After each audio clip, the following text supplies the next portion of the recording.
You have, in your own way, answered Mr. Mohammed Yunus and quite ably. But you talked about your earlier avatar as civil aviation. So I just want to ask you, your father, Madhavji, also was the Minister of Civil Aviation. How was it for you to walk into that office and to sit on that chair when that happened? A very emotional moment, a very sobering moment,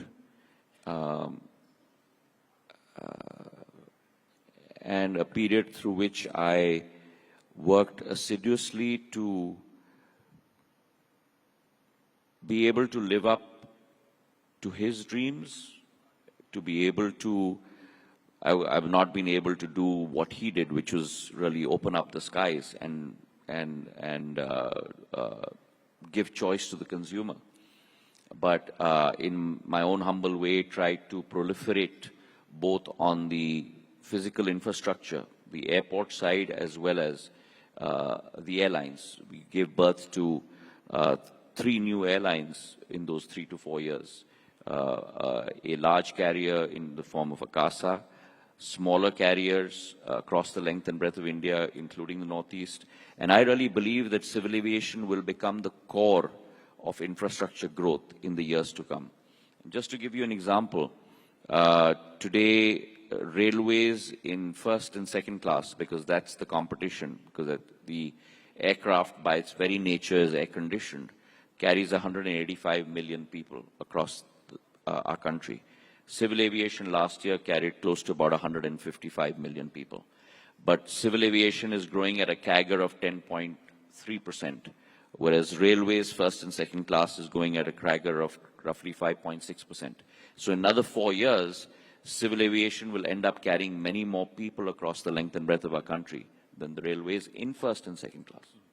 Many people, Jyotiji, and it's the first time I'm asking you this question, and there's a lot of time that's passed, but still, when you made the transition, there were many things that you were called, a political opportunist, a betrayer, etc., etc., and you held your counsel through all that. I remember once you had said that I'll allow my work to do the talking. But today I want to ask you what you felt and why did you make the decision when you did? And as you look back, you think you chose right? So Anand, I don't believe on dwelling on my past. I believe that God has been kind and given you birth on this earth to do good, to try and impact lives in a positive manner, in whatever way you can. And I believe that I have not joined the cause of politics. I believe that I've joined the cause of public service. And for me, my father used to say, and it still rings true in my head, that जिंदगी में लक्ष्य राजनीति नहीं होनी चाहिए, जिंदगी में लक्ष्य जनसेवा होनी चाहिए और राजनीति केवल एक माध्यम होनी चाहिए उस लक्ष्य की पूर्ति करने के लिए, उससे ज्यादा नहीं. And that's what I try and live every day. And for me, that journey is of public service. The journey is hopefully to be able to even impact a single person's life. And so I dwell on my present and I dwell on my future. But coming back to the current position, did you feel a lot of it was being done because you came in, you got Minister of Civil Aviation, now you are the Telecom Minister, Communications Head, Dornier Minister of Dornier, your growth in this new political ecosystem? How are people Let me be judged? very candid. In the Bharatiya Janata Party, your growth is determined on the basis of your performance, just like your growth would be within TV18. And so you and I are on par. The only difference is I can't look as debonair as you. This gentleman is 54 years old. If you look at him, can you believe it? And he's talking about me looking dapper. So the compliment is right back at you, Jyotiji. The other question is, was politics your first choice? Did it happen? No, it wasn't. So how did that happen? And there are a lot of youngsters here. So I was at, after I graduated from undergrad at Harvard, I was an investment banker for 6 years with Morgan Stanley in New York, in Hong Kong, and then in Mumbai.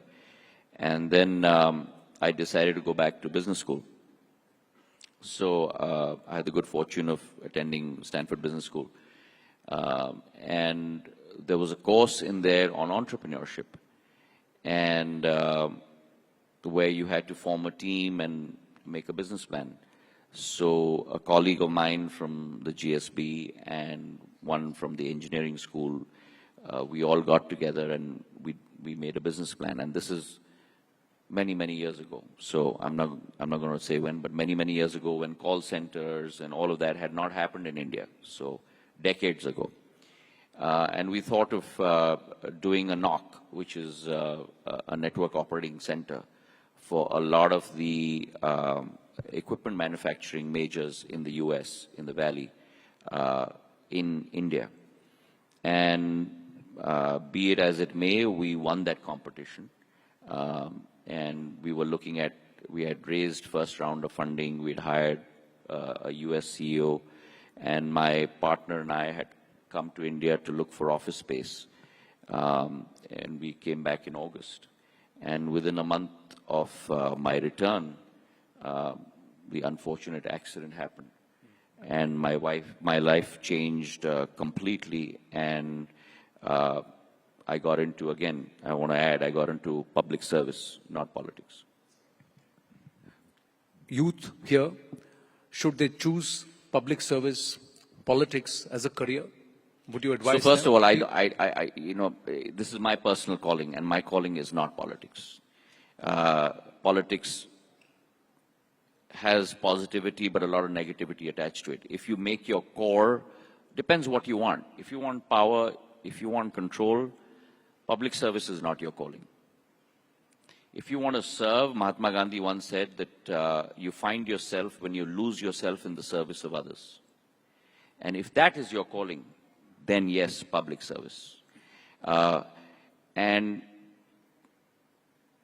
a simple thought that always reverberates in my mind is that, you know, खुशी के समय में जब हर एक घर में हर्ष और उल्लास की आवाज गूंज रही हो, अगर आप उस आवाज में मौजूद हो या ना हो, वो महत्वपूर्ण नहीं है.